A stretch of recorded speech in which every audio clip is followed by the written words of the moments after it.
Thank you for joining me today. It's Brian Gubernick, and welcome to the No Days Off podcast, where we believe that every single day brings a new opportunity to get better.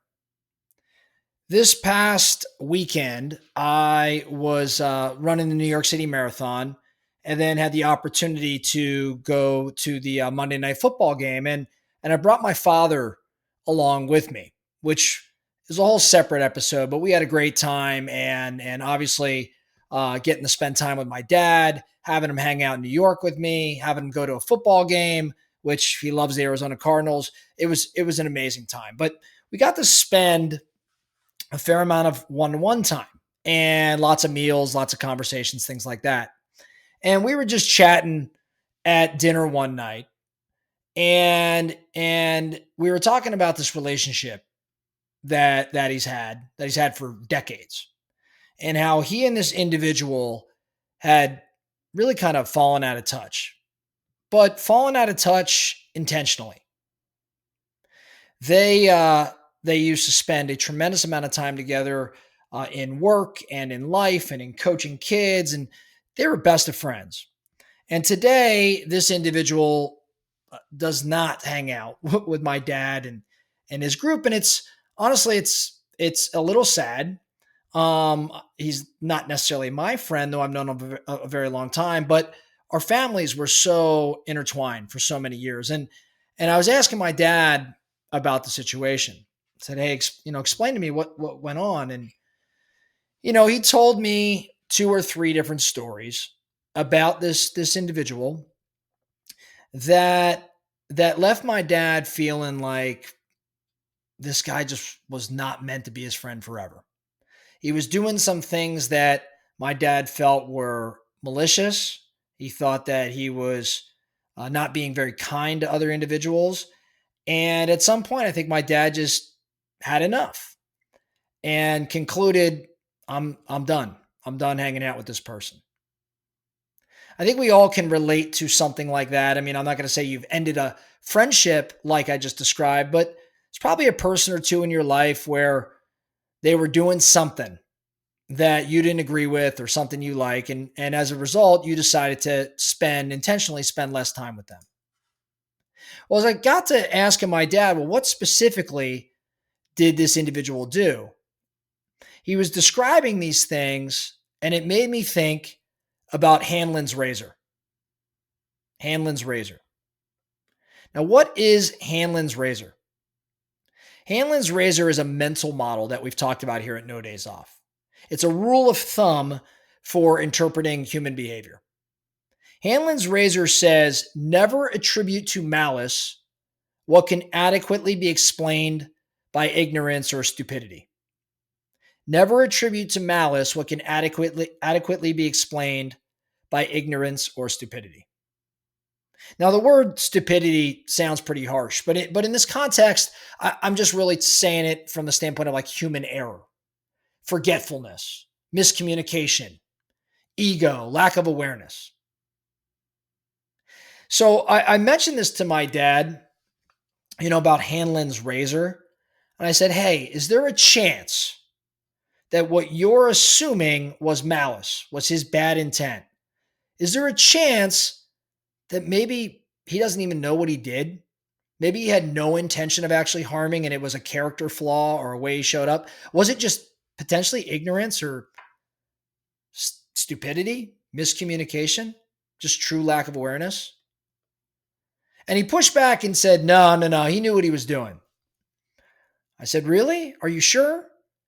Because I think if the coin was flipped, we've probably been in scenarios ourselves where, damn, we didn't even realize what we did. We were ignorant or we were stupid in this sense, or we just lacked awareness. And as a result, someone may have perceived that as malice or bad intent.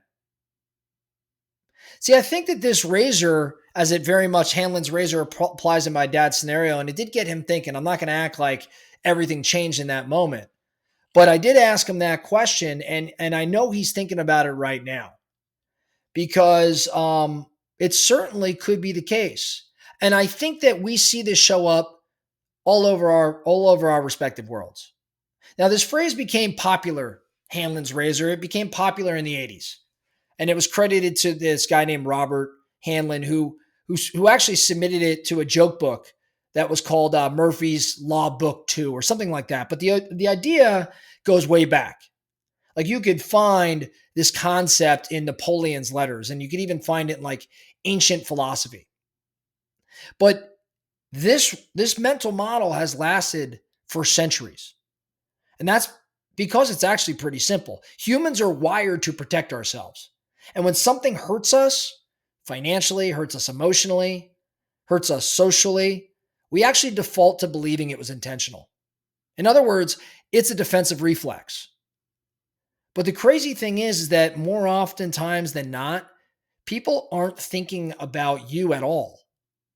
They're actually thinking about themselves. They're thinking about their own problems, their own fears, and their own stress.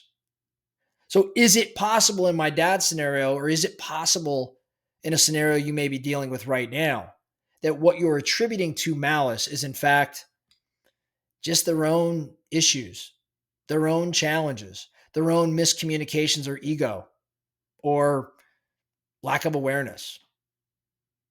Now, since we have a bunch of entrepreneurs here at No Days Off, I can't help but ask, how do you apply Hanlon's razor? And by the way, it's called a razor, much like Occam's razor, because it cuts away at the unnecessary assumptions.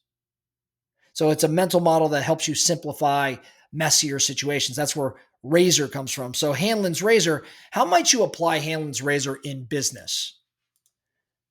I think in business, this principle is actually it's worth gold. For example, when a client ghosts you, don't assume that they've chosen someone else. When a partner or an employee misses a deadline, don't jump to the they don't care mentality. When a partner's tone in an email or a text seems off, don't immediately assume disrespect. Instead, pause and ask some questions and begin to gather some facts. Because most of the time, what looks like betrayal is just a blind spot. And if you assume good intent until proven otherwise, you preserve relationships that may otherwise be lost to a misunderstanding. I think the leaders who get this, who apply Hanlon's razor, they're not naive, they're efficient. Like they don't waste time and mental energy fighting these phantoms that actually don't exist. Goes without saying, Hanlon's razor very much applies outside of the office. It applies in life, at home, with friends, just every day. Like your spouse didn't forget that thing that she or he was supposed to do just to annoy you. They just happened to forget. And your kid didn't leave the light on to make you mad. They were distracted. Your friend didn't invite you to that dinner to intentionally exclude you. They probably just assumed you were busy or something else. Now, to be clear, Hanlon's razor does not excuse bad behavior. It simply slows down your reaction so that you can respond from a more logical position and not an emotional one.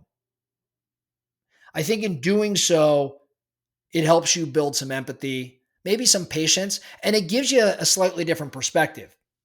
I think it helps you see others as flawed humans,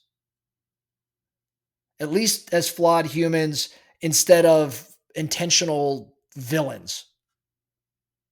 So here's what I want to challenge you to do today. When something frustrates you or it feels like an attack, I want you to stop and ask, is this really malice? Is this bad intent? Or could it just be ignorance? I bet 9 times out of 10, you're going to realize it's more likely ignorance or lack of awareness or one of those things. And then that 10th time, when it actually is malice, you'll be calmer, you'll be clearer, you'll be more prepared so that you can be more strategic. I think Hanlon's razor is just one of those mental models that just makes you a lot smarter. That's all we have for you today, the No Days Off podcast. Thank you so much for listening. And remember, every single day brings a new opportunity to get better. So let's get after it.